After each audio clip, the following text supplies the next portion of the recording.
live. Oh my gosh, what a treat. What a treat. Hello, welcome to chatWater. We talk all things Blackwater. We got Matt back. Matt back. He's here to talk about Kokenee, Buckwild at the time, now Kokenee Lightkeeper. Mm-hmm. Yes. Not as Buckwild as he once was. Talking about that transition into clericdom. Yeah. Should we dish about last week's or this latest episode? Let's do that Yeah. first. Oh my God. Puzzles. Fucking okay. The one part where it's like, okay, there's the fountain. You know, we blow up. There's the books. The red book blows us up. Yeah, and then there's the fountain. It's like, okay, we figure out the 4 things that the fountain does, and they get us to 4 different places. And like that thing of like, oh no, we have to choose based on very opaque, like post markings which way we want to go. Yeah. I don't know. Wine sounds like a good time. And This all not. seems bad. Wine is not a good time. We don't know how bad the other times would have been. This is true. The inky brown portal sounded the worst. I'm going to say, right? I'm going to just throw that out there. The inky brown portal. What about the black acid trough? Yeah. Yeah, the inky brown portal sounded the safest to me, but I'm with you, Em. It did sound very yucky. Yeah. I know I was saying this to like after stream the other night, but yeah, it's very funny. Tim and I were chatting about it, and he was like, I was wondering how long it would take you to put together the fountain puzzle, and he's like, you know what it was, right? And I was like, no. And he's like, salt, fat, acid. And I was like, you motherfucker. Because I bought salad dressing? No, I bought him the book. I bought him the book, Salt, Fat, Acid, Heat, for Christmas. The cookbook. And I was like, God damn it. God damn it. It took me so long to figure out. And it was so stupid too, because like something had pinged in my mind like very early as we were like trying to do. It was like salt and acid. And I was like, because of course my brain went like salt, fat, acid. I was like, no, that's dumb, Emma. Don't put that out there. But like, God, I love puzzles. But I was just like, this place is going to be full of them. We have an angry, mean wizard. I don't know. It's got a real full time limit. And a time limit. I love our ticking clock. It's so good because there's not even a ticking clock to anything in particular. No. There is an occasion that'll happen, and maybe something like maybe a god will take an interest in one of our friends, but we don't know. This is my question. Is I know Neppy was concerned about Paylor possibly taking an interest in Finnan. Yeah. But what cemented it for her this past episode? Just there's because you all of a sudden you were like you went from like, oh, I hope something bad doesn't happen on that day to like we have 24 hours because something bad's going to happen on this day. There's just seeing the hourglass there and putting together that it was like, oh, this is counting down to the equinox of the Dawnfather. It's like, and the fact that, you know, like maybe it's because just like maybe I don't think it's me metagaming, but it's me, you know, putting pieces together. Like I even think of when, obviously not a call that Neppy was a part of, but when Tim was like, oh, Kamea, you know, says to Callie, Equinox the Dawnfather's coming. There's lots of celebrations here in Wolfreen. Because of course Wolfreen is Paylor's like patron city. So I don't know. It's you just mean like it's all the like reminders. It's all that the Tim's reminders. been sprinkling in. Yeah. That's making you extra on edge. And maybe it's the fact that Tim keeps asking me with the calendar, how far are we away? How many days? And then I'm just like, I'm just going to share the calendar because this is getting too anxiety producing for me. You just figure it out. So yeah, I think that, you know, and I think it's the big reminder with the hourglass putting together that it's counting down to the equinox of the Dawnfather and then actually clocking just how far we are away from Finnan and what we're going into. Like, of course, I think Neppy realized, I was like, okay, we're going to go get Limerick. But, like, even the simple act of watching Callie, like, go through such a horrendous experience simply just to find the door. That it's like, this isn't Little League. Like, this is a very powerful wizard who's argue that Callie did volunteer for the most horrific possible way to search for a door. Yeah. Yes. and that there were perhaps other ways that we could have gone about Sure, that. sure, Yes. sure. But like, just you can make certain things very horrific that maybe don't necessarily have to be. Right. Not wrong. But not wrong. This is the thing. I've been thinking about it. I'm like, I'm not necessarily like we've got to look after Limerick and see what he's up about. But I don't know the situation where he's in love with somebody he's never even talked to. I'm like, what the fuck is that? That guy like gets himself captured. I don't think Halora is necessarily our enemy. I think the problem is she doesn't have a doorbell. If we could have just been like ring ring, a guy named Limerick, because maybe there's a miscommunication here. She also has been holding him captive for years and experimenting on him. So he says, here's the thing. True. This is a guy who fucking took our shit and then like got himself captured. The plan was, I'll wait for you and we'll meet up together. And he got we don't know much about Limerick is the thing. We had no reason to disbelieve him. But like no one could really tell us like what do we actually know about Halora that doesn't come from Limerick? No one we've talked to that's like, it's this powerful wizard who lives out in the wastes. Like they do their own thing. And he says all this stuff. If Limerick is our only point of contact to what Halora is, like that could be true. It also could not be. I mean, he's a changeling who has like all kinds of memories rolling around in his head. And by his own admission, sometimes they get cross-wired. Yeah. I mean, maybe. I mean, there's also like the retrievers that tried to capture Yenna and Clack. And the fact that she's trying to she's got a war forged of Arathis. And essentially we don't know that though. But he's okay. Yeah. All right. I'm just saying, what have we actually seen? We have seen a retriever. That's Mark for Limerick. But the point, like, we are rocking up into like a wizard's hold, and like the opening thing is like sleep alarm banishment. Like her go-to thing is not turn you into dust. It's get the fuck out of here. Like. Right. That seems like a pretty civil front door. Like, I don't want you to be here. And like all the books are just like civil front door. Yeah, honestly, because like wizards could because I know even just like warding bond can just like do direct damage. She could probably melt anyone coming through that. Yeah. Yeah, and the books were pretty polite. Yeah, sassy, I mean they were direct, polite. Vaguely threatening. Yeah. Yeah, but again, we are trespassing. Yeah. I have a theory. Yeah, sure. Yeah. I have a theory about her. I won't completely spell it out because I don't want to give you guys too much. But who do we know of that has a bone to pick with Paylor, who might wait for a time where his people come back? Ioun, maybe. Like you guys are assuming that this person had that Alora is somehow like the clock is counting down to something bad happening with like Paylor coming to do something bad. Maybe it's waiting until Paylor's presence is strongest to do something bad to him. I mean, I think, there's so many wires that could be crossed. My lore brain is going nuts because one of the biggest things on my Neppy to-do list was figure out stuff about Ioun. That has been on my Neppy to-do list for months. That's like, inquire about the study, do some divining or do some communing about it, but obviously never had the time. And it wasn't necessarily something pressing. But now, essentially finding an outpost, or maybe that's where Aegis was from, or that's partly where he lived. Like, it's just, I think something that always gets to me is that it's just like we have two things that feel pressing. Mm-hmm. And it's just like we may be stuck in Halora's lab and miss this thing. We may miss it. That's why I was like 24 hours. We could push to 30. We could push 30 hours because that will take us to like midnight on the morning, like midnight on the 9th of Peldavin, which is the day of the equinox of the Dawnfather. But I don't want to cut it that close.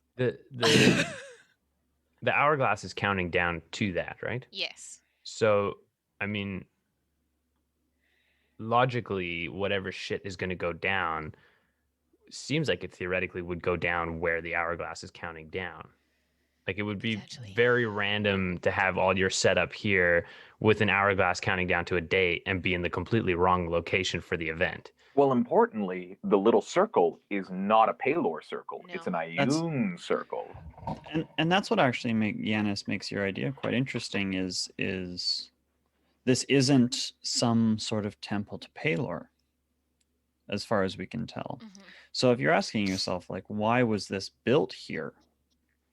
The narrative of like followers of Palor built this, but put like symbols to Ioun and didn't put anything That's a about clock. Palor, and then a clock, like doesn't 100% track. And I'm sure there's ways that could track, but I think that's a very possible outcome through Well, I that. mean- Like it makes a lot more sense to be like somebody who maybe hates Palor, loves Ioun, built a Ioun, maybe Aeon the Displaced, built a tower here to Well, do we know- something and We counted know it down. of one of Neppy's predecessors Mm-hmm.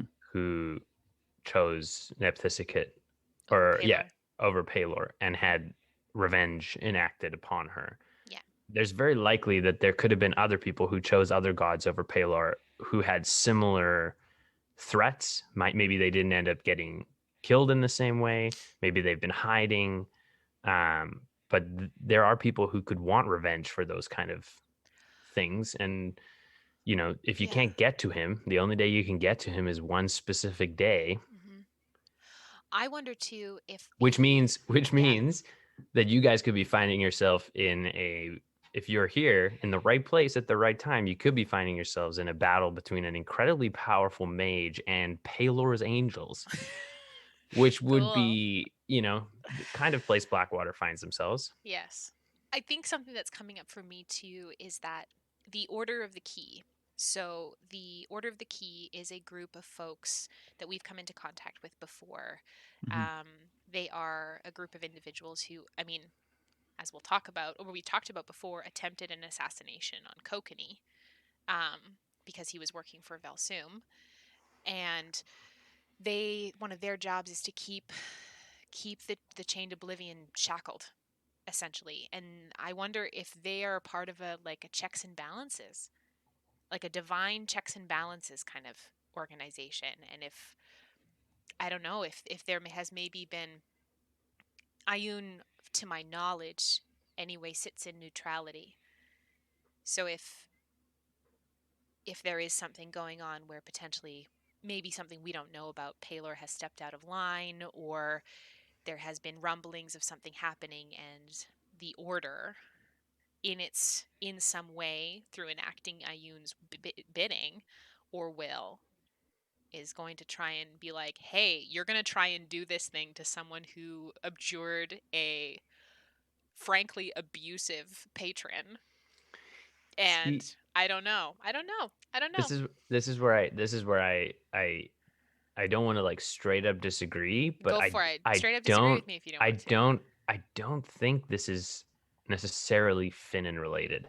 I think it's Finnan adjacent Yeah. in the sense that it's the same god and a similar issue, but I don't think like Letters said in the session, he's literally in the safest place that he can be. He's surrounded by a sort of a bunch of stone that essentially makes magic more powerful, and he helped ascend a sort of demigod at this point, not a full god yet, but a sort of a demigod at this point, who he's super tight with. So in terms of being super safe, he's way safer than you guys are. Oh, yeah. I don't doubt it. Doesn't mean So Neppy's not worrying about it, though. I think it's a similar, I think I think the threat is similar in nature, but I don't think it's targeted at Finnan in any way. Might be bigger. I mean, and I could be broader. wrong. I would say Palor, he loves his order, and boy, have two things really disrupted the cosmic order of a fucking five-head McGee, not Bahamut, the other one. Tiamat. Dead. Yeah. Task exists, which is a wild card. Boy, does our man, sun and time god not love wild cards. And also, Unity has now existed. In terms of stuff on his hit list, I think one fella who insulted one of his angels is pretty far down. but I think Yanis is absolutely right. It is definitely It is Finnan adjacent. Finnan and also Blackwater Water adjacent. Yeah. Yeah, I think it's like possible that this is a Finnan thing, but I've always felt a little bit sort of lukewarm on it. I think a lot of it, especially with the hourglass here, is the sentence of like Paylor was upset with Finnan, so there was a temple or whatever this is, a wizard tower built not just like here. Why is it here? Mm-hmm. Why would if it's just something that's counting down till something, if Paylor's made a tracker to count down until he returns, why would it be here and not in a temple of his or Absolutely. any location that's not here? Okay, so what do we know yeah. about here? Magnet Mountains. Like that's got to Yeah. be something. There's Yeah. got to be a connection. Yeah, There's got to be some reason that this mage is doing what they're doing within proximity of magnetic mountains. Because I mean, I feel like that complicates things to a point where it would be easier if they weren't important to the plan to just do it somewhere else. So like magnet Yes. mountains, and you got all the lightning, right? Lightning I is think a that form of offers power. I think that offers a form of like do not disturb. That's a do not disturb sign. The magnet mountains and the lightning do not disturb. Well, I feel like Gar Yang in general is a do not disturb. Like Magnet Mountains is like, you know, putting a hat on a Extra. hat. Absolutely. Yeah. I mean, the Magnet Mountains basically make it so prohibitively difficult for like any sort of armed a thing to happen, because unless it's just like a bunch of elven monks who are gonna rock up and beat the hell out of you, and like so many gods are represented by metal, like Morden is not gonna show up. Like Paylor probably, like everyone I know who knows Paylor is always in big tough armor. Like Rathus. Arathis, Yeah. like Yeah. just being like metal's not welcome here makes it a yucky place for so many of the pantheon and of the planet. I think I'm of the you know, like thinking through things. I really do like buy into the theory that this hourglass was created by somebody other than Paylor. Like somebody not Paylor associated. But I think it's obviously counting down to the equinox of the Dawnfather, but what is going to happen? And that's why I wanted to divine, because I was like, what is going to happen right here? I love the plan. Yeah. It's So just a matter of like how much can we get done before we can get sleep. back in time, and I have a fourth or higher level spell slot available when we get back, I am going to divine, and I'm going to be like, what the fuck is going to happen in this tower in the next 24 hours? I mean, also if we find the other scrap of the spell scroll. Yeah. Because we have the spell, you know, Aegis's sphere or whatever, Aegis, yeah. the sphere of Aegis, we had dust that we wiped away that could have been chronometal dust. We had the other component. Yeah, what's chronometal? You guys were talking about it as you guys drew a lot of comparisons very quickly that made me wonder if you had previous knowledge. No, never. Okay. We've never. I've just read a lot of sci-fi. Yeah. Yeah. No, I think chronomancy is something that Tim is introducing to us now. But yeah, I mean, I don't know what a chronometal is. I definitely think the hourglass on the table is, I mean, it's a great spell component that Letters or Yana could use to cast the spell, but like... we need the rest of we can't cast that spell until we have the whole thing. Because my sense is like, what if something comes through that? So like one of the possibilities that I had come through my mind is, okay, hourglass runs out. Equinox of the Dawnfather is here. Someone steps through time using the chronoporter, if that's exactly what it is, shows up to try and stop whatever Paylor is going to do. That's my theory. Now, important little detail of the dust in the tower. There was dusty footprints, so there's a layer of dust and the footprints that were also dusty, but it would seem to me that someone was probably here about a year ago. Like the only time people are here is this time. And there's just that cot where it's like, you come here and you wait for the thing to fall through, something happens, and then you bamf out of here. Like this place is only frequented. And like the components are there for that one spell that you're going to do. Oh, okay. Pitching a fan theory. Hit me with it. Do it. So, some something attached to the order. Tim is listening intently. I know it because he's paused. No, I'm just kidding. Something attached to the order of the key is involved here because the key is Mhm. there. It's in the same necklace. That to me is a no-brainer. Yes. Yep. The Shield of Aegis. What if, when the hourglass runs out, that is the location where whatever comes through that is attached to Pelor to go out and do his will on his day comes through. They figured that out. I don't know. This is my theory. Sure. Or like, Yeah. We're with and you. whoever is there, they have someone who is part of the Order of the Key organization is there, casts the Shield of Aegis to Keeps it push out. them. No. Pushes them Oh. onto the Chronoporter and bamfs them away. And is like, get the fuck out of here. And is basically preventing Pelor from enacting vengeance. Where on would the people. Chronoporter send them? Back in time somewhere. Or I don't know. forward in Or time. forward in time. I don't You know. always send people forward in time. You send them back in time, then they can like kill your granddad or whatever. Right. You send them forward in time, it's someone else's It's problem. Yeah. So I don't know. You'll Or be maybe, higher level if you or ever maybe see them they said, again. or maybe they've got it on this like loop thing. Because if it is the soul, like, so when Pelor came to, enact vengeance on Helkatia, he sent 2 solar angels. Like, he's not fucking around when he sends 2 solar angels to come do his job. What if it's the same kind of thing? 2 solar angels come through, they go out to enact Pelor's will, and whoever is there is just like, get yourself away, and then just. Well, I don't know. I think That's what my if theory. What if There's a the leap here. Chronoporter? What if the Chronoporter is not the thing that sends you away, but the destination that the person like maybe that's what you need when you cast the spell for them to land on. So Well, like, what if they're bringing Helkatia let me dig into it. I think back let me dig to into the this future to because fight I Pelor's see angels? no connection between Pelor and this circle. There's no Pelor related markings on it. This is an No. Ioun circle. Yeah. I think maybe the circle can only be used on the Pelor day because it's when like the time connection is at its strongest, because like on any given month, the 2 planes between the ethereal plane and Wibbly whatever wobbly, they timey blur. wimey. Yeah. Yes. And so if you want to use this thing to cast this one spell, it has to be on the Pelor day because he is the time person, and that is when time is at its fiercest. Who was Aegis? Aegis. Blue man. Yeah, so we found Aegis. He had died in the tomb of the Raven Queen. So he was the prime guardian of the seal that Ioun created to seal the Chained Oblivion away after the Dawn War.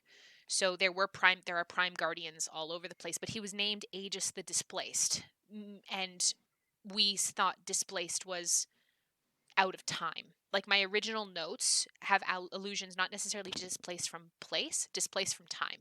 So he kind of flits in and out over thousands of years. Like, and when so the Matron of Vengeance, he was the keeper of the study, which is the repository of all of the knowledge that the Order of the Key collected over thousands of years to keep the Chained Oblivion locked away. So we found him essentially like at the foot of the sarcophagus of the Raven Queen.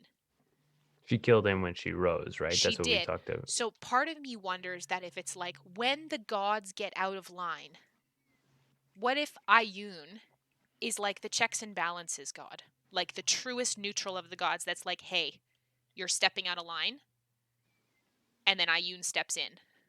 And that's why she was looking after, or they were looking after the Raven Queen To make in sure that the state that they were, Yes. because that's their deal, is they keep the Raven Queen. Was she ever connected to Pelor in some way? Do we know?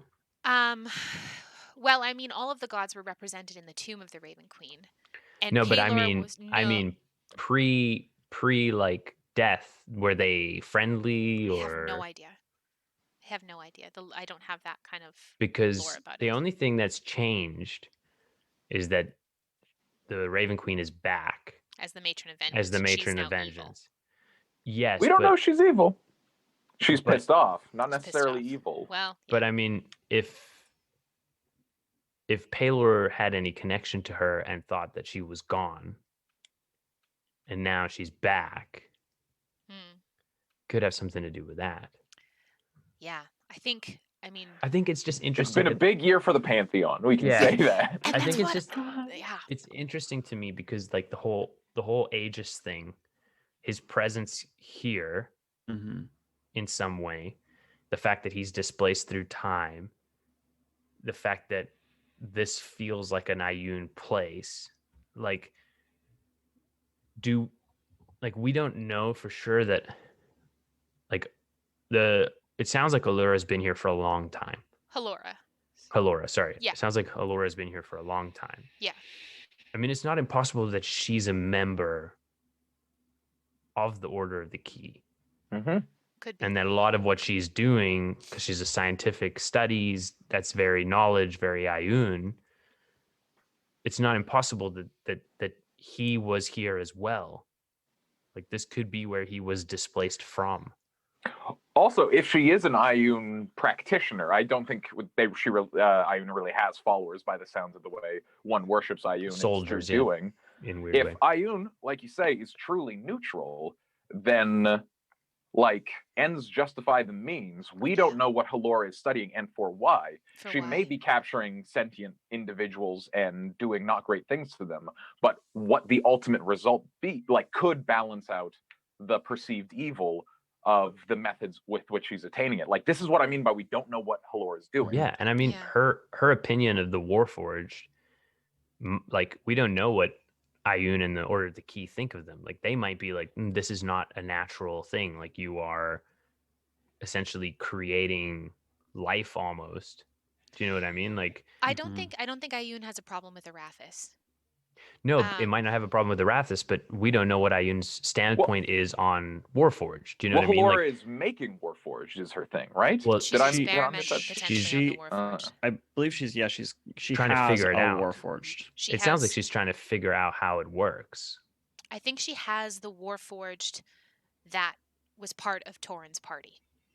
I think that's what she because I think because the Warforged managed to get away, and so did Tauren.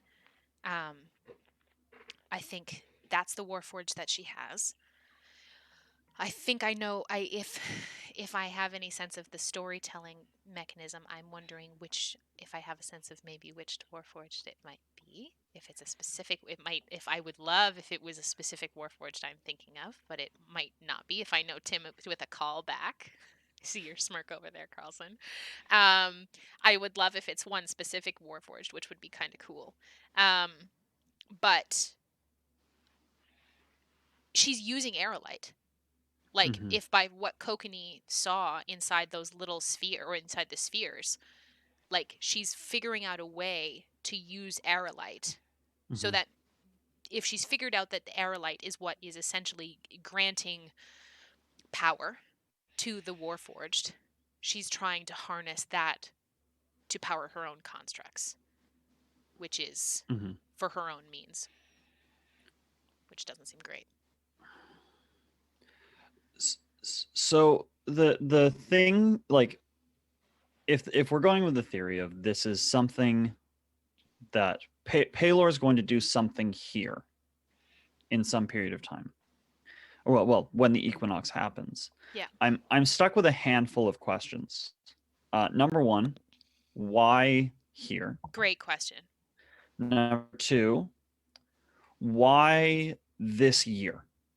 Because this happens, the equinox happens every single year. If this is something that is monumentally important and world-changing, why is it happening this year?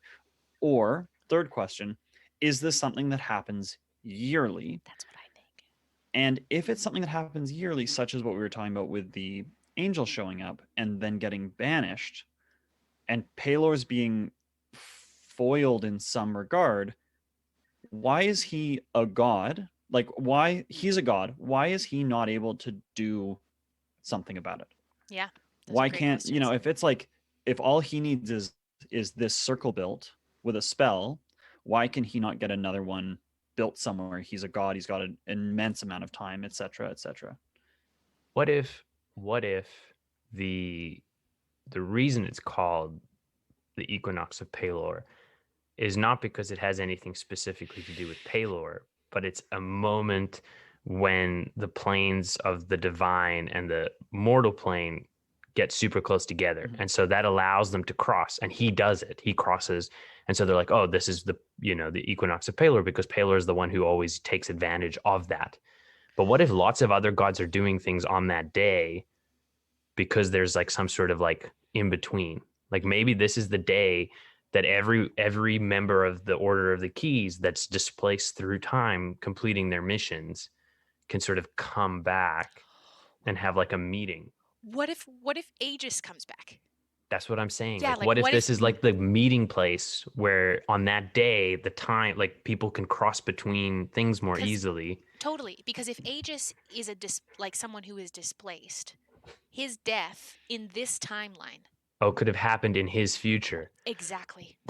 So, like, what if he is the one who actually continuously comes back and is essentially jumping from equinox to equinox to equinox, doing this work, this bidding for Ioun, and because of what happened with the Matron of Vengeance, somewhere in his timeline, because our timeline is linear, he's got a real Time Lord energy going on, wibbly wobbly, timey wimey. He ages years in what might be a second for us. Right? So like maybe he's the one who jumps back and jumps back and jumps back. And Yanis, I really like that theory about the time when the planes are the thinnest, because something we also know about the way that like Terrace is set up is that the places where the there are places in the world that the differences between like, or like the rifts between the planes are thin, and stuff tends to just sprout up around that. Like I think of in the Alderdawn forest, and Chatwater will get there. That's where that's where the like the plane to the Alder Gate is, where the you can travel and get to the Feywild. And Alderwood, the town, grew after that. Like the portal has obviously been there for time immemoria, but then the town came up after that. Or the Labyrinth of Glass, you can get to the Shadowfell in the Ooh. Labyrinth of Glass, in the like in the middle, in a like. What if there's a plane? What if there's a like a weird time plane? Well, here's my thing. When Matt is asking these three questions, I think there's a fourth one, or a pile on to why here. What's with all this mercury? Yeah. Surely, Is because that a what is conduit, or specific like about this location? A lot of lightning, a lot of magnetism, a lot of mercury. energy? Like I even think of like the concept of like ley lines and energy, and like this is obviously a what you call it. There is power here, and I wonder too if these two things have sprouted up, not necessarily because of each other, but because of the place. Like if Garyang, we've already know that Garyang is this place of like, boundless wildlands and shifting landscapes and peoples and cultures that are just like wild out there. But if this place near Ceto's Mirror is a like the center of power and conduit and energy, it would make sense to me that one, the divine would take advantage of it, and two, that an exceedingly powerful mage, whose maybe morals have slipped a little bit, or who to moral goodness, righteousness, because like I always harken back to that thing about like when you get to a certain level of power with magic, morals and what is right or wrong really doesn't matter anymore, because you're so good at bending reality to your will and creating what you want that the rules don't apply to you, or you feel like the rules don't apply to you, and then thus we lead into lichdom, like let's just do this forever. So like while I don't think we're dealing with a lich situation, I think that we're dealing with a situation where a mage has figured out that this is a very powerful situation. Maybe she knows about the gods. Maybe she's probably looked at that tower and been like, "No, interesting." But if she was as powerful as she was, she wouldn't leave a half a spell scroll in that drawer. Or maybe that's a new spell scroll. Maybe she doesn't come out. Like, I don't know. I think she's taking advantage of the exceedingly powerful place. And I think that there's like arcane, divine competing for the same power. I think our goal as a party has or should shift from we got to get Limerick and ideally his beloved and get out to we got to talk to Halora. Like, we're not coming here to fight Halora. I think our goal must become, we need to know what Halora knows. Because there's so much happening where we are, then we're just like, we're literally doing this where we're chasing our tails, being like, oh, what do we know? What do we know? And we know so little that we have so many like valid theories based on what we know that we just need to know more so we can cut them all down to size. Yeah. Because like just all Quicksilver. None of us know what the properties or potential of Quicksilver in this world are. Well, we have some sense, like, or we don't. I mean, we don't really know. Maybe that's a spell that's being cast. But like, Callie suffered madness. Oh, Like, yeah, we know that it's like bad for us, but like it's not an accident that there's a big tube. Like there is a reality in which all that Quicksilver is just a big scary moat, and it's like her effectively being like, oh, look at all my crocodiles, don't go in here. Yeah. But I suspect there's more to it than that. Well, and as I said last chatwater, this is not the first time Tim's dropped Quicksilver when there's been something shady going on. No, in our campaign, yes, but he's dropped Quicksilver in another position, another time as well, where there was some weird shit going on. Yeah, I think it's fascinating. I think I'm losing my mind with all the lore and the possibilities, and it's very cool. I just want to I want to keep going and keep learning. Well, speaking of keeping going, Matt, how is Kokenee feeling? We're at the cliff that we left on. Everybody's passed out. We're not sure how deep, and it's just you. Well, it's a little bit of a stressful scenario for sure. Not ideal. Take a seat, drink some of that liquid. I'm sure it's fine. I guess here's the thing: is it's not ideal for the reason that Kokenee's pretty vulnerable to a lot of things. Like, there's lots of things that he's really, really, really good at dealing with, like con saves, as demonstrated by that scenario. Near Callie, it's a +13. Yeah, but there are other things that he's not super good at.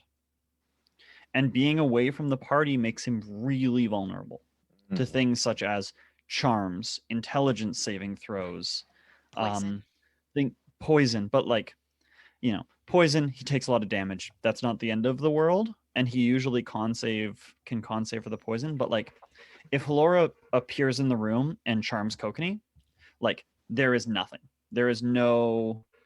I have a +0 charisma save. There is no counterplay that exists. I just that's what happens. And so that's a very scary scenario where Kokenee relies very heavily on the party for, if that happens, to get him out of that situation and fix it. And so with everybody down, that's really worrying. I imagine Tim is not going to let us just Kokenee then just walk over and wake everybody up. Well, that would be I'm lovely, imagining but there's a situation where Kokenee just has to speak for the party. You know what I mean? Like, because if this is the sitting room of Halora's study or whatever, then everyone's asleep. Let's have a chat. And you got. And don't worry about them. They're magically asleep. Maybe bad things will happen. Maybe not. That depends. And I think it might be all right, Kokenee, bust out the charm. Or it could be the opposite of that, and it could just be an escape room. It's the gas is gonna, the gas is about up to your hips. Everyone's falling down. Open the rest of the room before by yourself, before you die too. It's the thing is it really, I think a lot of it depends on if what sort of asleep everybody is. Yes. If you guys are just asleep, I got a lot of ways to wake everybody up quite quickly. If it's magically unconscious that requires some healing to bring you up, I could do that quite slowly, but I could. And if it's magical, you need a greater restoration, I got nothing for it. That's Neppy. So we'll see. There's so many ways that this could go that it's hard to even be here's my plan. Yeah. Well, because I think we got essentially half a sentence about what's going on. Yeah. And the other half is the part that will be the important part. Yeah. Oh boy. I think also that I don't think you were supposed to stay up. I think this was supposed to be let's come collect the group that's trying to break into my place. We'll knock them all out and you'll all wake up in front of her being like tied up somewhere, being like, so what are you guys doing in my house? Or we're all Yeah. being cages. Yeah, exactly. Yeah, and she released the gas, and Kokenee's like, yeah, I'm okay. And she's like, oh, fuck. Yeah. Oh boy. We'll see. We'll see. We'll We will see. see. We will see. That's like it's a big we'll see. Stressed. The answer is stressed. But speaking of we'll see, not ideal. last week on chatWater, we talked about how Kokenee got to become, the high priest Kokenee. But I think we hinted at the blossoming relationship between him and Neppy, or just the very starting buds, but we never really got to learn about that. And so I have been on tenterhooks all week waiting to find out about the two homeschooled kids crushing on each other. Cute. So should we roll that intro? Would you like to roll that intro? Let's roll that and let's intro. do this. All right, Okay. let's do this. I'm gonna run it.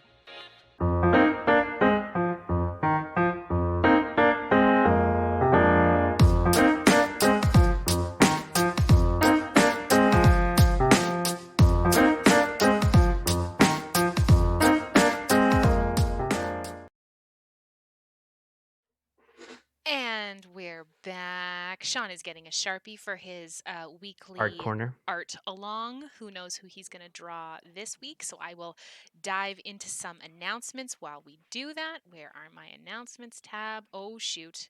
Oh, I think the screen just blipped there for a second. I think we're back. Okay, my apologies.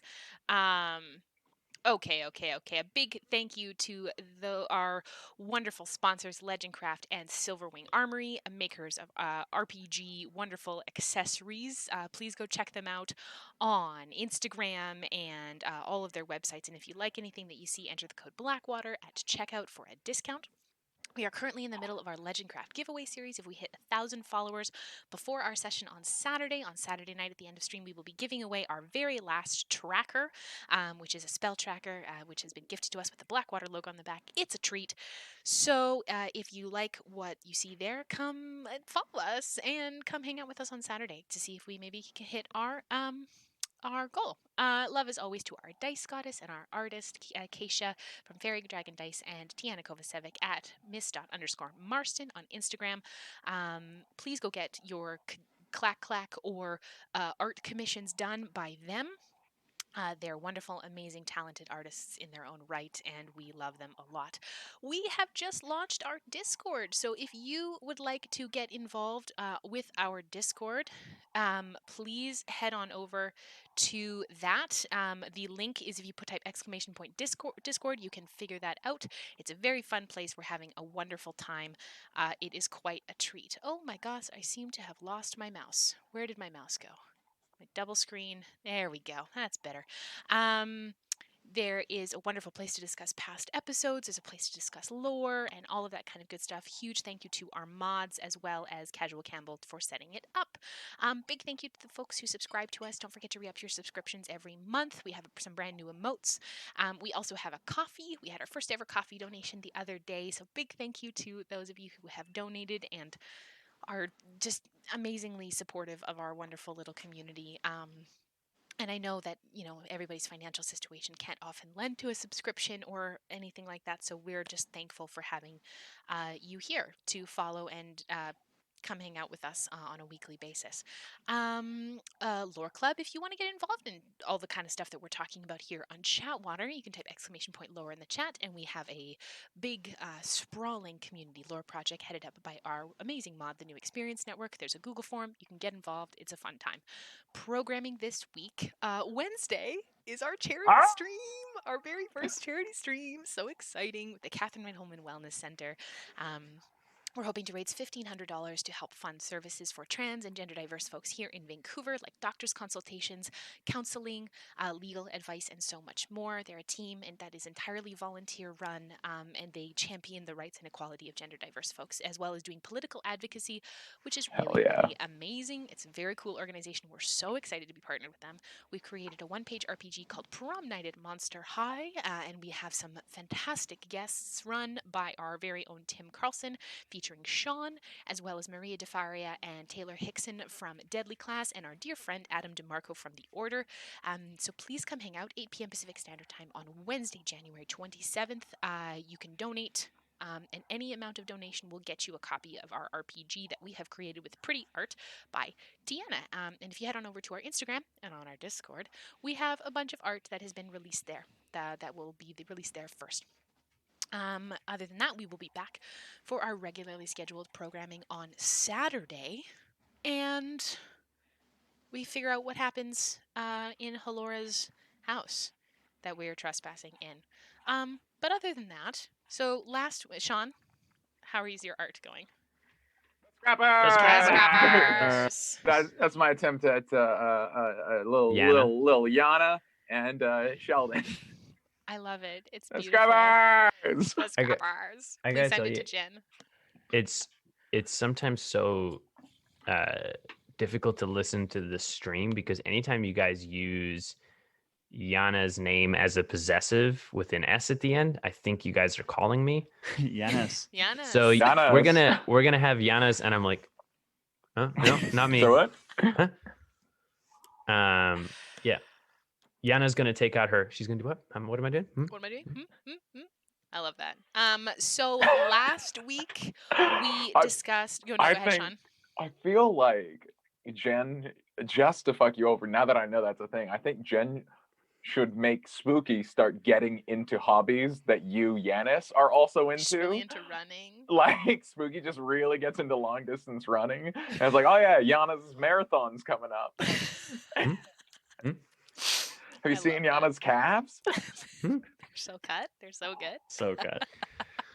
So last time we got through a whole one episode of lore, which was but it was episode so 12. dense. It was so much lore. Yes, so much. Quantity so of much episodes, very low. Quality of episode, very high. And very that's significant. That's the kind of excellence you expect here on Chatwater. So last time, after defeating the White Dragon, who had been making Caradoc its icy home, we investigated the armory and the Temple of Arathis. We met Cogman, who was taking care of Lillian Tarark, the high priestess of Arathis, who was seemingly like over 2,000 years old, and she passed the mantle to Kokenee to become the high priest of Arathis before she passed away.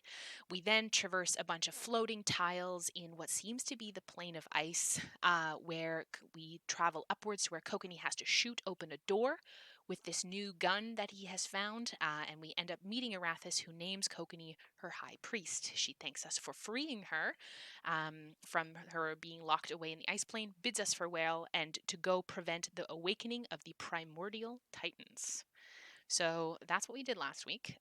This week, Matt and I have wonderfully prepared up to 6 sessions to get through. Will we get through them? Absolutely not. Will we try? You bet your butt we will. So this one, we'll start off with session 13, Calls of the Past, which happened on December 23rd, 2018. So we were still like baby party at this point. 13 sessions. We'd been almost playing a year together. Matt, do you want to go or do you want me to start? This was us at level 7. Yeah. Oh. Yeah. So it's been a while. It's been a time. So a lot of time, not a lot of levels since then. Not a lot of levels. Just saying, like the levels to time ratio is pretty small. You're saying Tim that Carlson. it was 2018 then, and it's 2021 now, and we play weekly, and we've gone up 7 levels. Yeah. Well, we were only playing monthly at this point. That's to be true. Fair. That's true.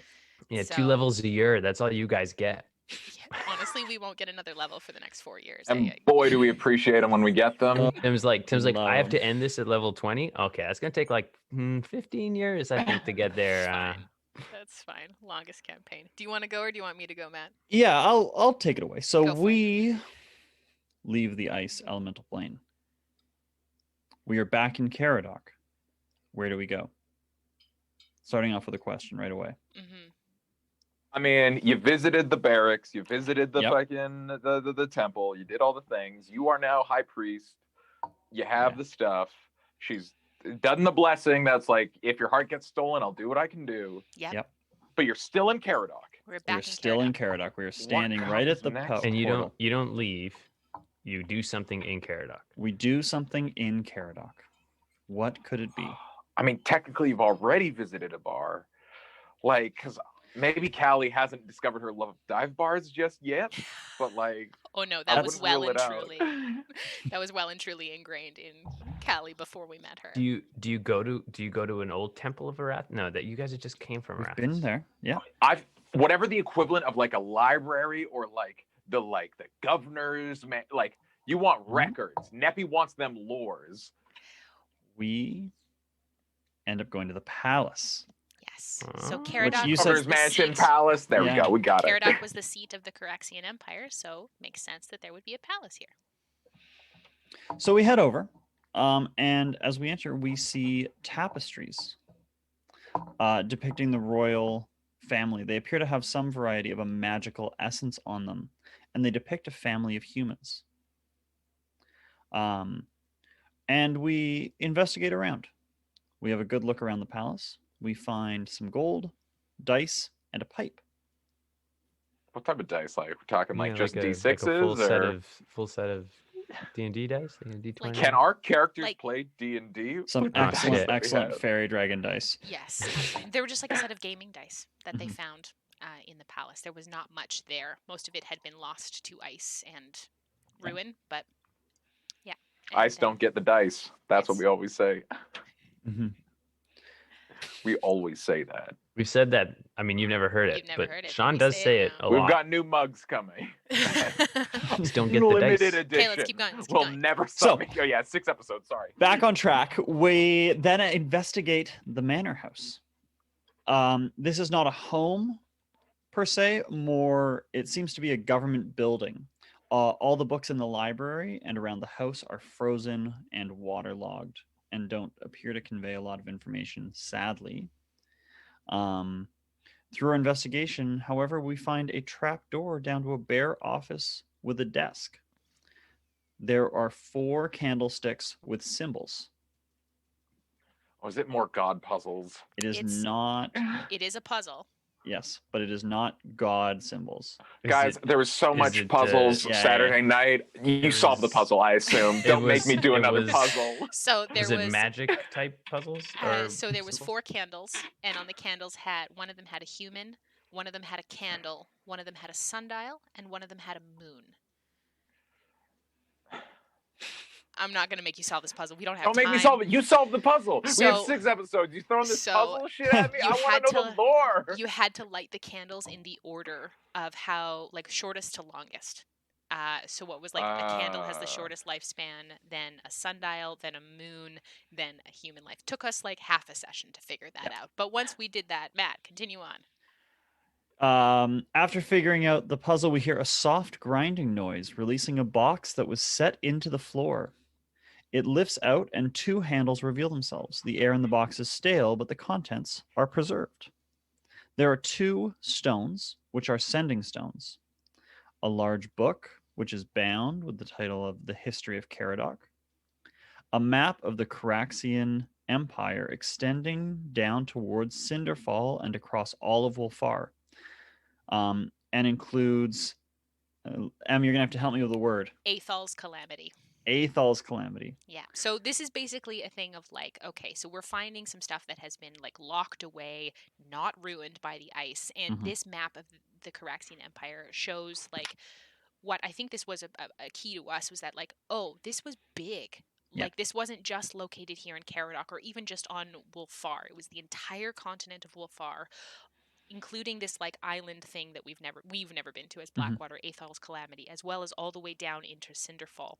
And now we're also figuring out that they have outposts. Like there was, stuff on the way to Manta. There was the one up here in Garyang. There was, Mhm. the stuff in the Amonkhet Peninsula. So there's Caraxian stuff everywhere. It's like a real like Roman Empire situation, just very sprawling, very expansive. And we've ended up, as we've said, finding a lot of these outposts by chance later Mm-hmm. on, just stumbling upon them. Well, it sounds like there's a lot to find, wasn't there? Mhm. There's a lot to find. I really want to go to Athal's Calamity one day. I think there's something big there, but that's just me. Well, side quest. Side quest. There, It's a there joke. are Tim no doesn't side do quests side with Tim quests. Carlson. Yeah. So after that, we investigate the rest of the city. It is relatively quiet and empty. We I just need to climb- know: are these Yeah. the sending stones that Callie then would eventually use Mhm. nonstop to call her wife? Okay. Yeah. Yes, these are those sending stones. Yes. Exceedingly old, ancient yes. sending stones used to strictly call her wife. So like really old, like Nokia's, like 100%. flip phones. So That's why reliable. they never stop working. They're Yeah. so Yeah. reliable. Never Will runs work out of anywhere. battery. Mercury proof. Yeah. I'm really surprised it doesn't work interplanar. I mean, if anything would, it would be a Nokia, especially like the old ones where you could pull the antenna out. Yes. It's a You really need good that service. boost. There are people listening to this right now being like, phones had antennas you could pull out. What? What? Yeah. That's crazy. It flipped. Well, it was to accommodate the rotary, because like if the antenna was Absolutely. down, it made it difficult to Yes. get your whole Well, see, finger you in pulled there. the antenna out and it was a long string, and then you would tie it to someone else's antenna phone, and then you could speak as long as the string was tight. But the problem was like you had to get the mouthpiece and then the earpiece, the sort of the two different horns. Yeah, yeah, and- yeah. Exactly. It That's was essentially best ones. how sending stones work. It's great. one long string that you drag behind Okay, you the keep going, entire Matt. time. Keep going. We have more lore. More lore. More lore. Now, the Okay, problem was they so- were coal powered, so you need to sort of rev it up a few times.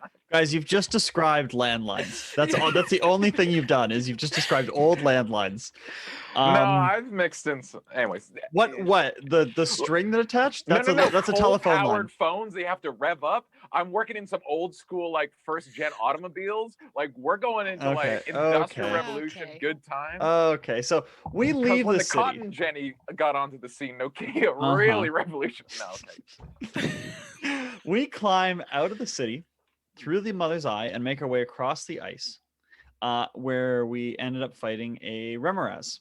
What And we Oh, I didn't hate fight. those. What we didn't fight on the way across, we Yeah. ended up fighting there. We decided to travel towards Shinkick rather than travel to Faway Tavar. And when we So arrived, you're done with Caradoc. Yeah. You're like, we seen it, been there, got the T-shirt, we're gone. Well, and also we had known that Soren Brightwing, who was in Mhm. Faway Tavar, was basically like, just go investigate the Mother's Eye. That's all I Yeah. needed to do and report back on what the light was. So we were like, okay. And then we were Side feeling quest done. side quest done. We were feeling kind of like we were low on supplies. So we're like, Shinkick is closer. Let's go to Shinkick. We'll supply up, and then 'Cause- we'll go meet Soren in Far Away. Because it was far away too far. Ha! Wow. You get to Shinkick. I've heard Yes. so Yeah. much about it. Yeah. It's a rough town. Shinkick is the worst. It was the worst. Was the worst. Shinkick. Now it's just Garyang general.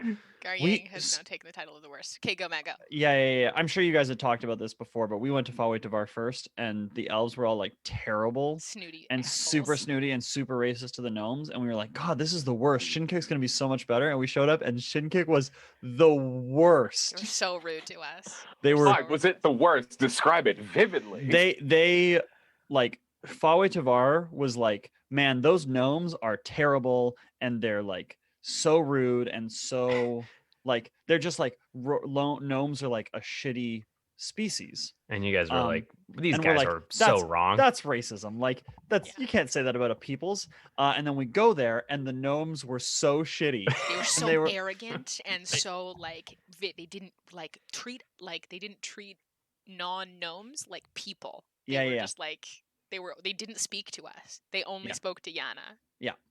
It was actually it was terrible. It was pretty, That was the original place that we were like, it's the worst. we're like, Shinkick fuck is the worst. Shinkick. Yeah. We Yeah. moved on eventually to the Earth Elemental Plane being the worst, but Yeah, Shinkick fuck was the yeah, OG. yeah. So we arrive at the perimeter of the town and we see patrols of gnomes with tents set up. They're some are repairing primitive versions of oaken bolters we had seen in Caradoc. So like primitive versions of so we were fighting the dragon in Caradoc, and we had seen these like oaken bolters, which were essentially like giant you could fire Ballistas? giant Mhm. ballistas that you could fire like a spear off of, and we used them to kill the dragon. And they were these primitive versions, and we're like, this is just more thing of like, why is there stuff from Caradoc, this Yeah. ancient underground city that we have like has been essentially lost to time? Why is there stuff of this here? It was just more just kind of like pinging going on. Yeah, it's so this was like the big mystery at the time was why because we had never seen things like guns at any point in the game before coming to Shinkick. It was why is this small gnome town like so technologically far ahead of everything else, Mhm. and we had no idea. No. So, yeah. So they are, as we arrive to the town, they are actually fighting somebody. Who are they fighting? Elementals. It's got to be elementals. No, well, Was it The more of elves? the? Oh, the elves. yeah. They I were mean, if fighting they're the having a elves of fucking Faraway race Tomorrow. war, Essentially, Like- yeah. Well, we had sort of thought that at the time, that like that is 100% what it was. It was just the gnomes We're like hate the elves. arrogant gnomes Yeah. versus snooty elves, like This is bickering. that. Yeah, that was as far as we'd gotten at this time. So we got lost. We help who we can. Neppy is able to do some healing on people and give some funeral rites to those who are dead. And later in the evening, as they're camping, Neppy and Kokenee have a long chat discussing his newfound religion. She asks him about his heart that he'd mentioned, with what Arathis has said, and he discusses that he's sort of gives the basics of the Kokenee background for the first time. Ever. Oh. Yeah. Yeah. I had like tried to keep it pretty close to my chest up to this point because Kokenee would have imagined like the moment he started telling people like, hey, like this is my deal, people would be like, oh, cool. I'm a go, but that nice meeting you. So this sounds yeah. like the first sort of like personal Yes. conversation that Yeah. these two have had. So, Em, break this down for it. What spurred that on for Neppy? What was the? Well, she What was definitely the- approached him about it. Yeah. That's Yeah. what. That's. So I think something that Neppy saw in that moment was like she has, as the high priestess of her order, she's like has seen so many people in the temple have their like coming to faith moment. That is like, like you have either, like it's different, of course, with the, Tempe Philenis because you're essentially dropped off on the steps and then you are raised in the order, and you are raised to follow Nephthisiket. So a very different way, but I think she understands very much like how even though you're brought up in something, it's your choice whether you choose to believe it or you choose to ascribe to it. So she's seeing Kokenee have this profound moment of coming to his religion, to being gifted this this title from his goddess, and she's like, oh my gosh, everyone I know who has had this moment has had 12, 13 years of life lived in a religion around people who have also been in this religion, and he is doing this alone. He has no support. He has no one who understands what that's like. He doesn't understand what this process is like. And she's like, I have to help him. I have to help shepherd him through this process because obviously I don't know what it's like to follow Arathis. That's not my path. But if it is his path, I can talk to him about faith. I can talk to him about belief, and I can talk to him about, what it means to follow the path of someone else, which of course he knew very well. Like we didn't know at this point. Like of course he knew very well following Velsum, but my sense with Neppy is like, no. Neppy would see him lost and be like, I can help. You have to go on this journey yourself, your journey towards faith, but that doesn't mean I can't be here to support you and encourage you. And she was also exceedingly curious to be like, what is going on with your chest? What does this mean? Like, please tell me about this. I am the person who is pretty responsible for keeping this party alive. I feel like I should know if there's something that I need to help save you from. So they have that kind of big discussion. Yeah. And Kokenee in a lot of ways is, as said, like pretty lost at this point, being like, I don't have any of the tools to do this religion thing, and so Neppy's help is deeply appreciated. And it was sort of a decision point for him of like, do I stay completely closed off from these people like I have in the past, or do I open myself up a little bit? Now, let me also just ask, because it sounds like on like a meta level that because this sounds like a real like character growth kind of moment. And by the sounds of it, most of the chatwater stuff we've gone through is quite like, we do this, we solve this, we talk to this. It sounds like as a party, this unnamed party at this point, because you're not even Blackwater yet, it sounds like there hasn't even been a lot of this like interplayer moments of like quiet reflection. So this sort of doubles as like a first time for these characters and kind of a first time for the party. Totally. I think that's so exciting because now we love that shit. We do it all the time. It's a huge symbol of our development as a party, and I think a lot of like this moment comes in many ways from like the fact that we're role playing like this comes not exclusively, but a little bit from Adam joining the party, who is one of the most serious, hardcore role players that I've ever met. Great. And so like we were, we had played D&D for like, a year on and off at this point, or 2 years. But not all of us came from the background of like when we play D&D, we role play as hard as we can. And some of us did and some of us didn't as much, but having Adam in the party who was vehemently looking for that and committed to Torin as a character and brought that to the table made all of us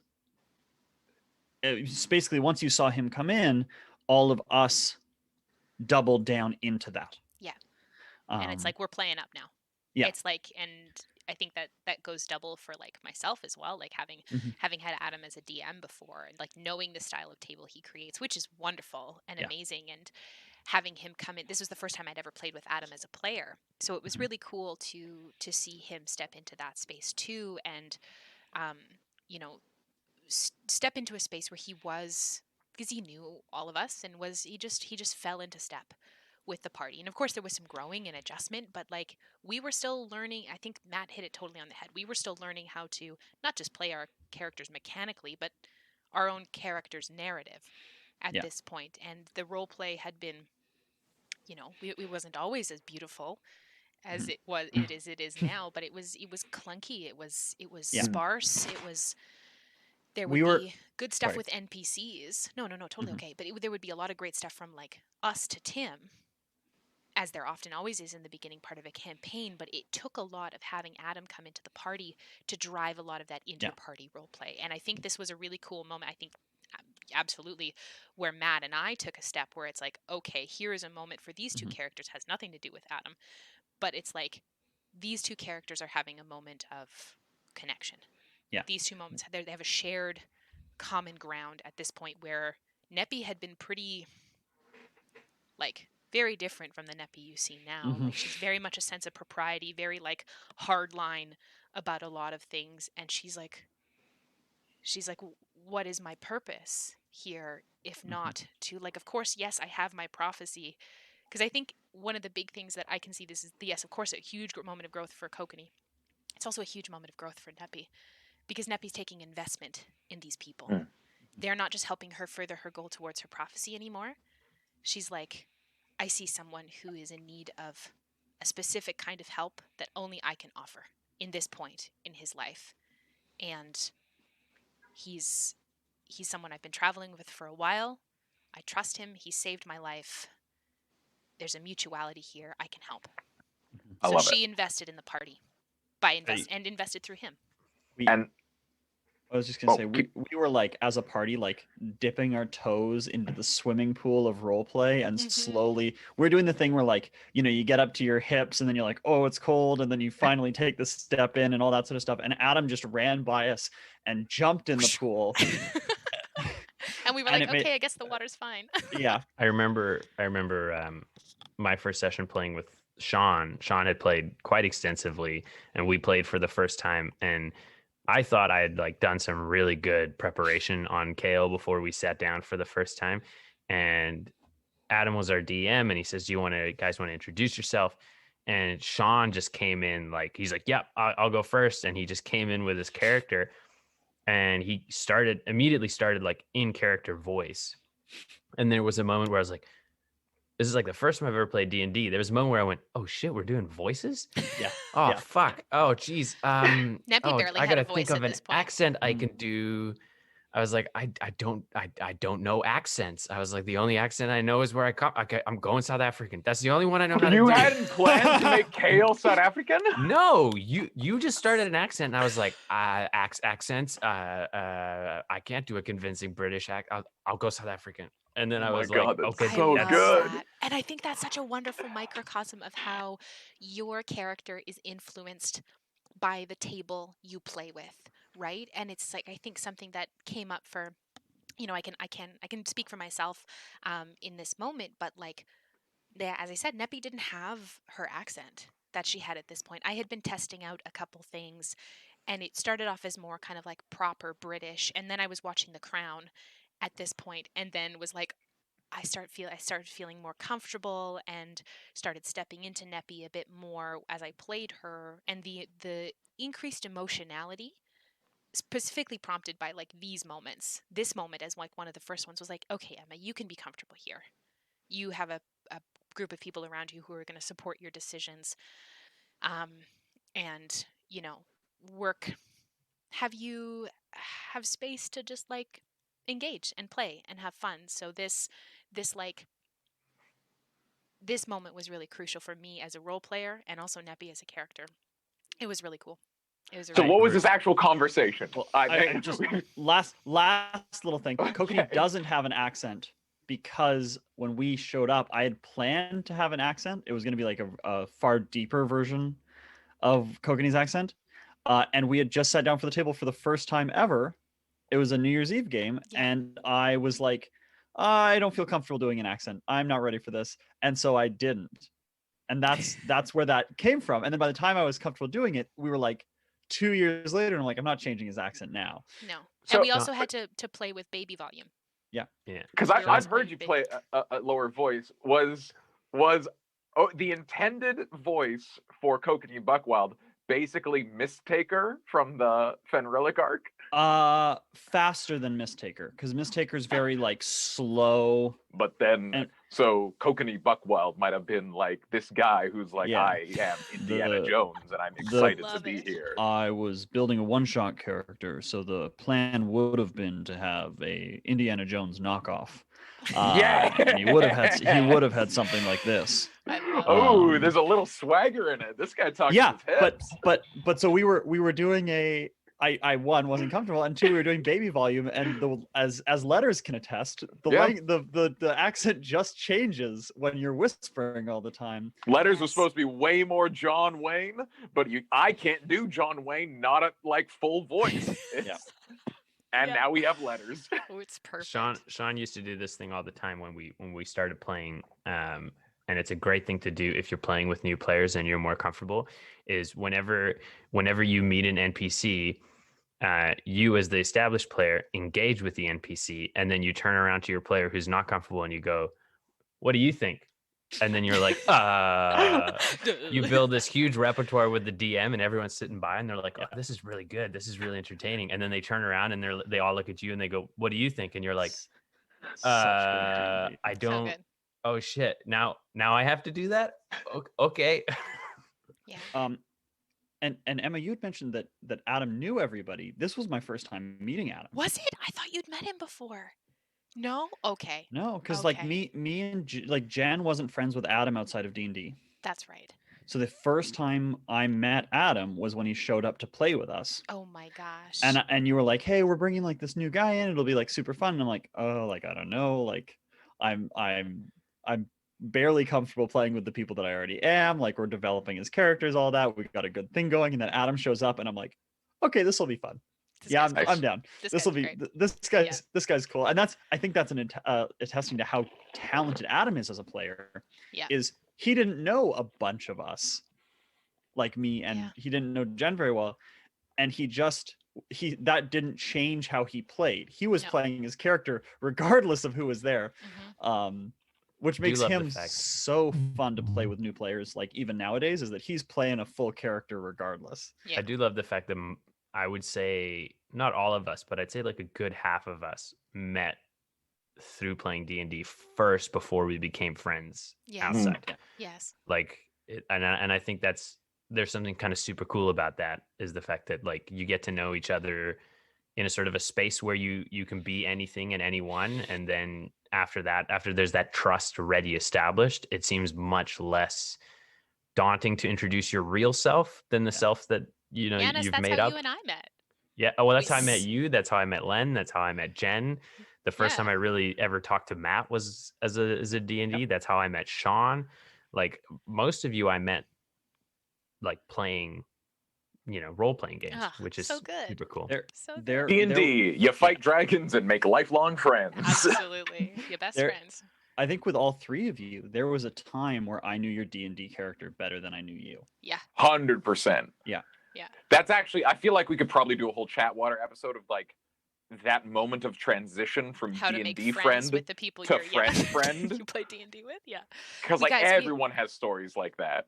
And also like, we have so much lore to get through. We're not even We gotta done go, we this gotta go, we gotta episode. go. yeah, so gotta what keep was that going. conversation even about and stuff? Sort of. Oh, that conversation, it almost just it started with like, Kokenee was, if I remember correctly, Kokenee was sitting and he was just kind of getting ready for bed, and Neppy was like, "Do you have a minute? Like, you know, how are you doing with this? Like He's how mending his shirt. he's mending his shirt, and it's just like, how are you doing with this? How is this sitting with you? Tell me about what is your experience with faith? How That's like great. and saying like essentially just offering her, because she knows nothing about him at this point, and is essentially just like, we've been traveling together for a while, like I know I've talked a bit about my religion, but if obviously we're not of the same religion now, but I would be happy to always be here as a support for you, as you have those moments where you will come to crisis with faith. You will have your moments of uncertainty, but know that you can come to me anytime and talk about that kind of stuff. It was cool. It was a great conversation. It was lovely. I remember leaving that conversation being like, wow, roleplay is really fun. Like, it was great. Yeah. Yeah. And, they had talked about, she had been like very curious about like, and Neppy is very much a like, doesn't touch people and like isn't close to people. Her whole life had been like, I can't get close to people. And she was like, can I see that? Meaning the plate in his chest. Oh. She's like, can I see? Because like, what are we dealing with here? What did she mean? And Kokenee just like basically pulled back the shirt, which I think was a big moment for him, of like, because she would have seen all the scars. And I think Matt and I talked about it afterwards, and he was like, it was almost like Kokenee, and Matt, you please correct me if I'm wrong, but it was almost like Kokenee was waiting for her to flinch and waiting for her to pull back and be disgusted or shocked or something like that, and she didn't. She was just like, tell me about it. What do we know? How can I help? So just kind of offering herself as a person to be steadfast with him as if he needed. Mhm. Yeah. So that's how these two kind of started. Just a conversation. It was cool. Very cool. Yeah. We're not even And at the end of this episode yet. I know. I just assume, Go ahead, Sean. because Go. we know how it ends. And so Sure. I expect there's very little flirting in that There was that no thing. But flirting in none. that whole that's thing. and like you as characters and players are both just like, oh, what a pleasant conversation with Yeah. this Yeah. comrade. Okay. Well, Yeah.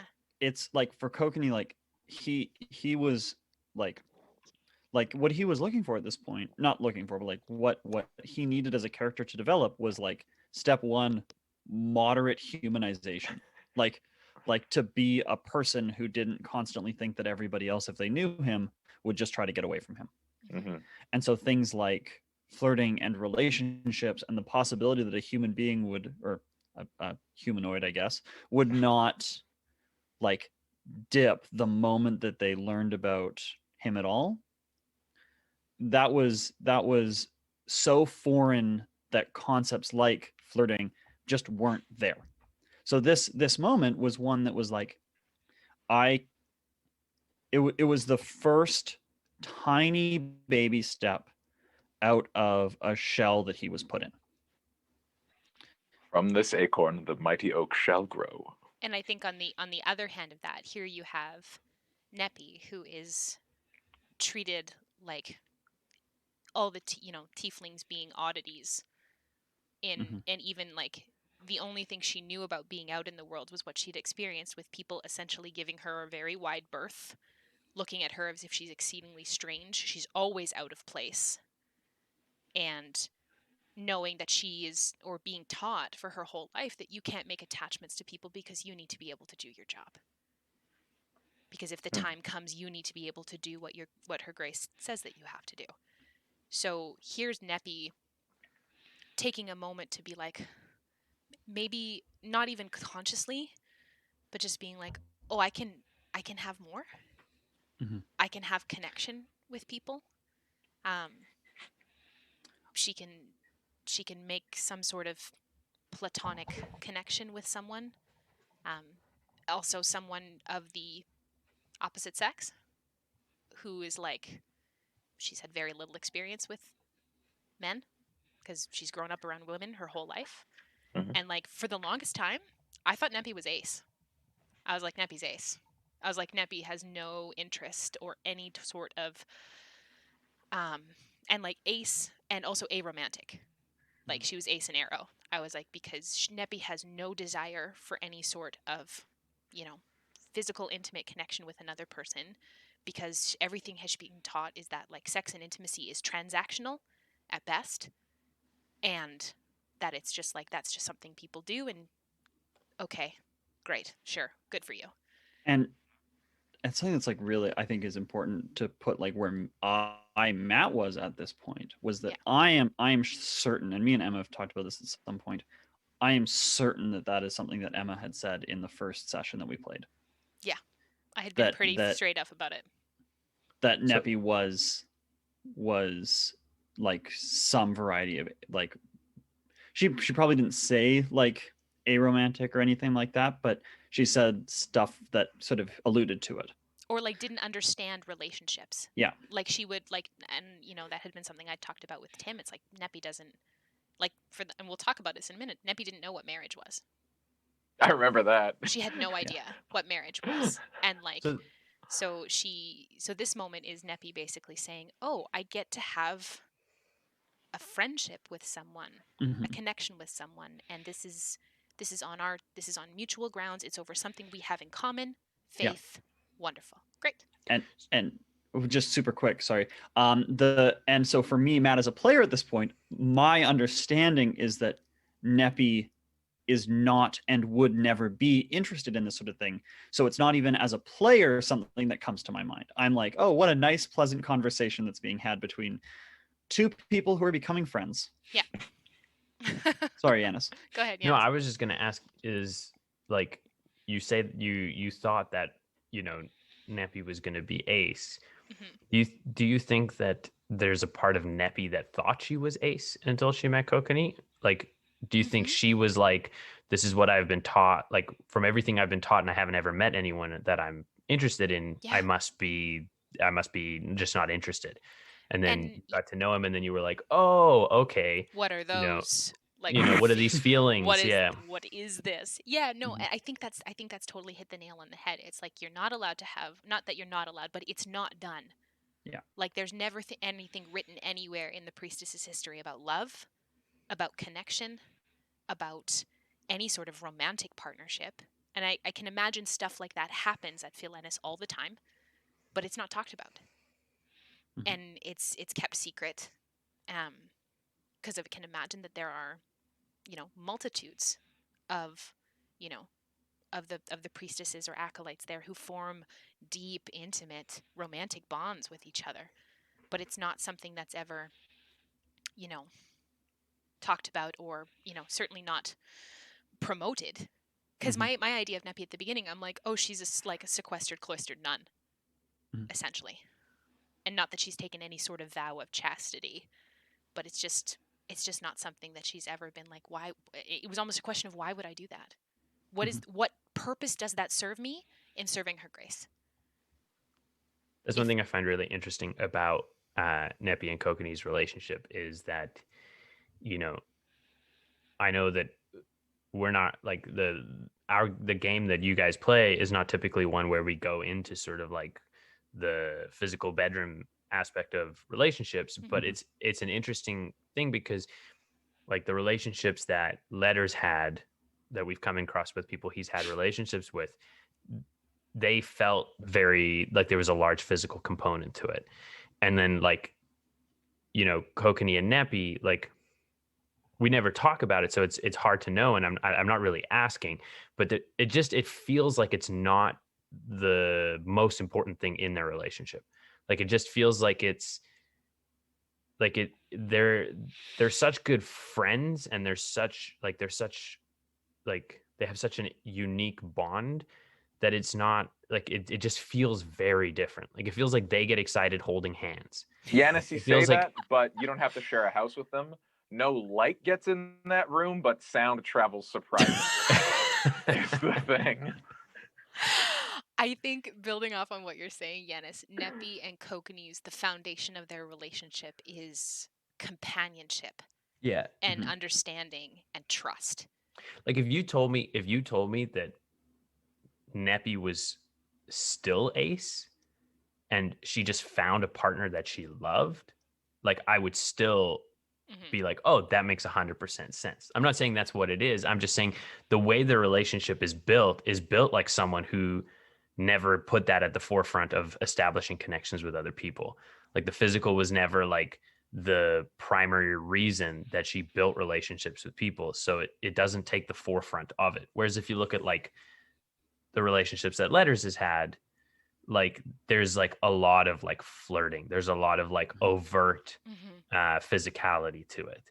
Um, yeah, it's just an interest. I guess it's the sort of the homeschool nature of both of Yeah. them, and the sort of the fact that they grew up not super well socialized. And something I think that really will play into their relationship as we kind of move on and see it develop is that they are one of the biggest things that trust allows them to do is be playful Mhm. with each other, like joking and teasing each other, and like that sense of just like falling into step with each other, a comfortable like a comfortable, oh, here's my inner therapist going, it's secure attachment. It's just Mhm. secure attachment, like they are each other's primary attachment figure.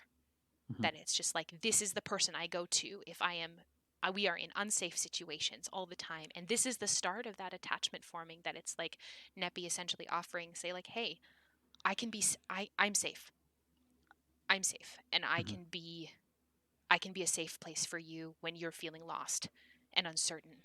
And yes, it doesn't like, there is a moment where for me as Emma, I was like, oh, Neppy has feelings for him. I was like, what?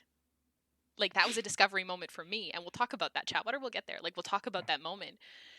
And I was like, I remember talking to Matt afterwards. I was like, I think Neppy's got some feels. I don't know. I was like, I don't know how this plays out, but I think Neppy has some feels. Cool. Okay.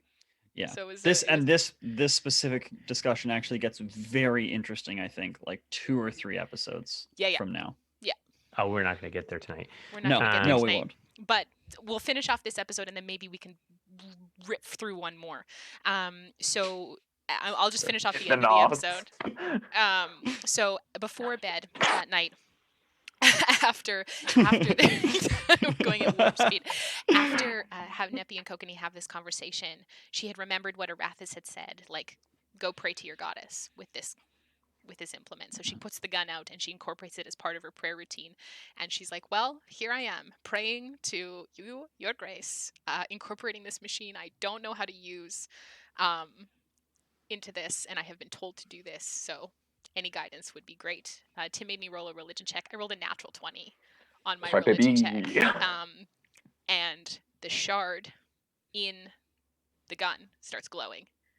And it glows like this like It glows purpley. a different color, don't it? It does. It's a purpley Yeah. black color, which is the same color as Neppy's magic. And apparently, I didn't know this at the time, but if I hadn't rolled a natural 20, the gun wouldn't have worked. But Tim was like, yeah, you rolled a natural 20, so it works. And so then I got the stats for the doom tube, which is what my gun is called, and it deals. Whereas Kokenee's gun deals radiant, Neppy's gun deals necrotic damage. So I mean, it really wouldn't have mattered because you almost never use it, much to my disappointment. it's because it's like I can fire one shot and it takes me a whole action to reload it because I Yeah. don't have the bonus action reload feature that Kokenee does. Yeah, you reload it after the fight. You draw it, bang, and then you go. Exactly. And that's literally just what I did in the That's what she last fight. does. I was like, Yeah, and you killed it my on spells every are just so much possible more powerful. level. My spells are just so much more powerful. Yeah. The I think the difference is that Kokenee, because he's a fighter, gets 2 attacks. Yeah. And so in one action he can fire and then second attack reload. And now with your bonus Um, action attack, you can fire again.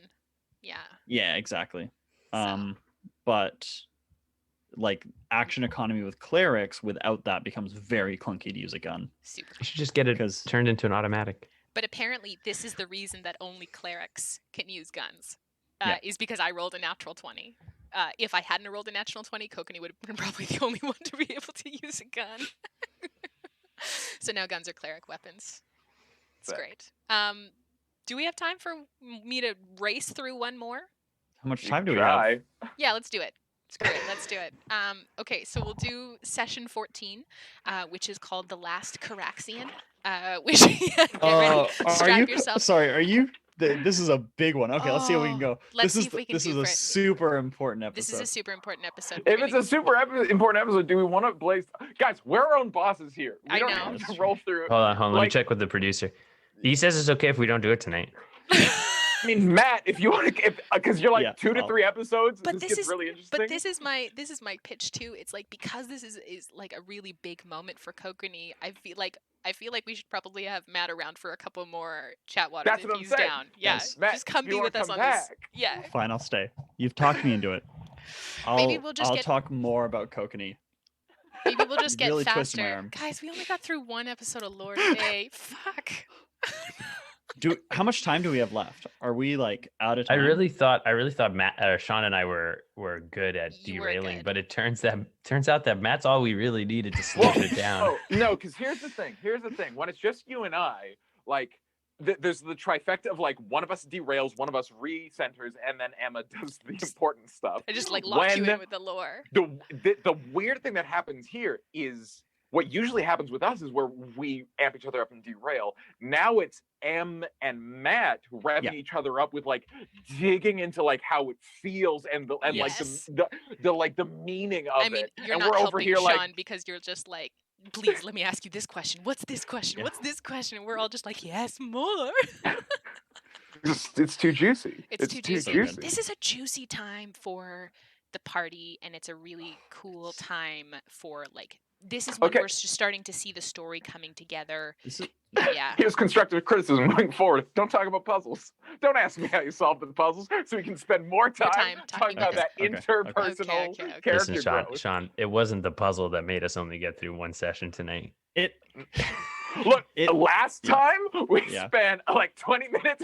Like I enjoyed it at the time, doing like Dora the Explorer, like Pantheon mode. As I'm like, I'm fucking back now. Like that's great for me in the moment. But like, No, we're no, here no. for the lore and the connection. But like, it's because we've been spending so much time talking about the previous episodes because they're Yeah. also so lore juicy. We're They're just like, so good. I know. All right, well, when it rains, it pours. We're fucking. Yeah. It's in the rainy season. Let's just enjoy this monsoon. Absolutely. This is a real like the other thing about this is that this was a real Neppy moment, these episodes, where and by that I mean like she before this was like, you can call me Nepentha. Ah, Then they like- would call her Neppy and she'd be like, my name is Nepentha. And like these are where the episodes where she started being like time of building allowing herself to build attachments with these people. Mhm. Moving to like the like you not saying that we could call her Neppy, but stopping correcting us Yes. every time we chose to do as such. I want to know who came up with Neppy. Oh, great. we remember? question. Because if you didn't want people to call it, you wouldn't have been like, you It wouldn't wasn't- have used it.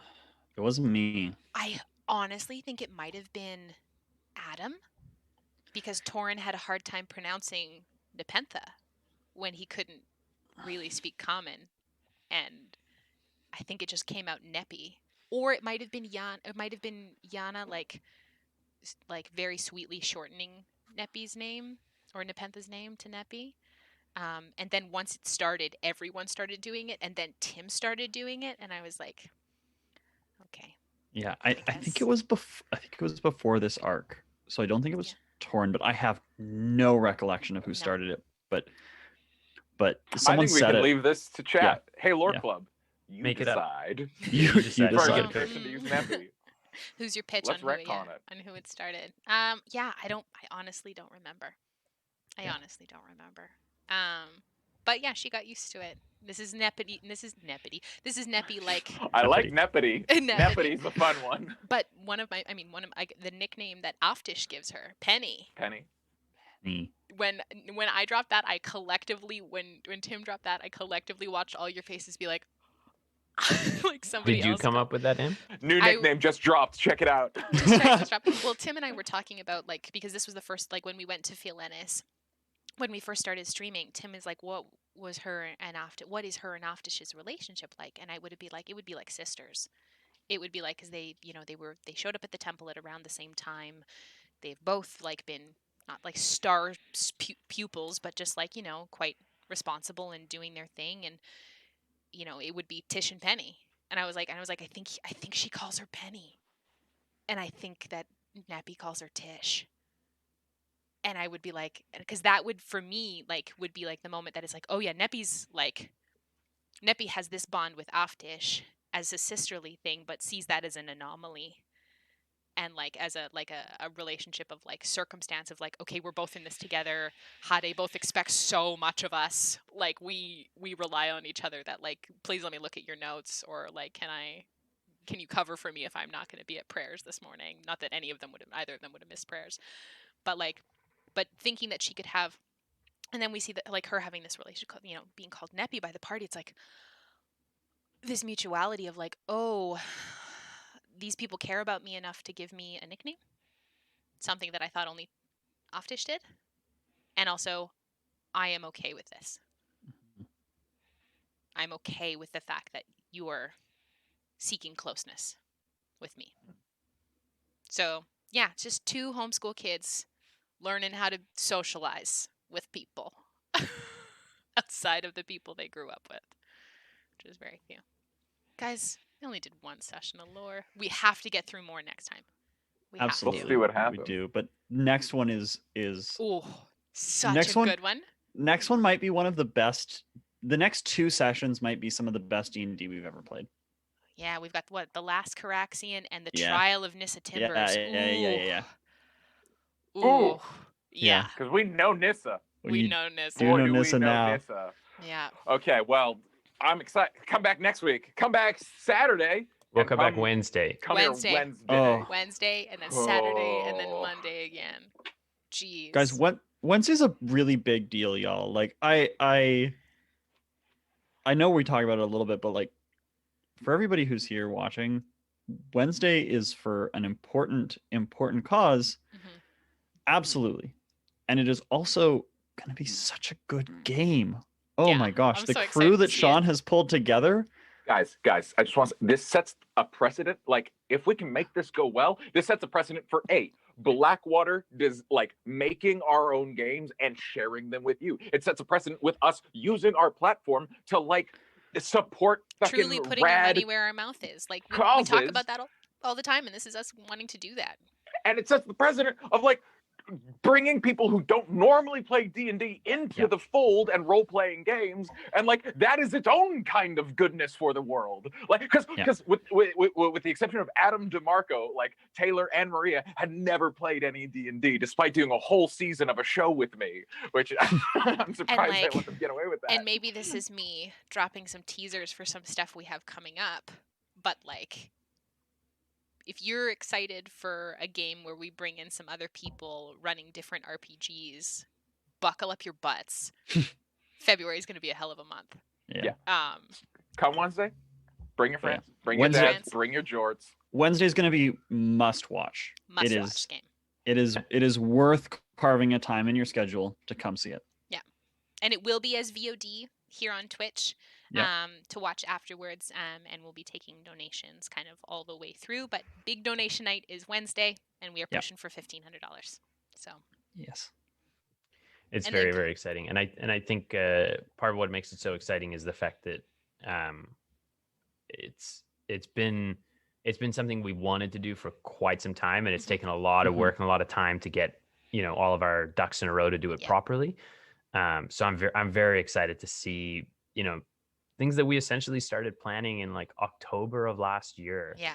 Yeah. Come to fruition, and it just takes time to do these things properly and make sure that everything is set up correctly to do it justice. And yeah, it's been a long road to get here, and I'm excited that it gives us a springboard to do more of this. Yeah. So Totally. Yeah, absolutely. Sweet. All right.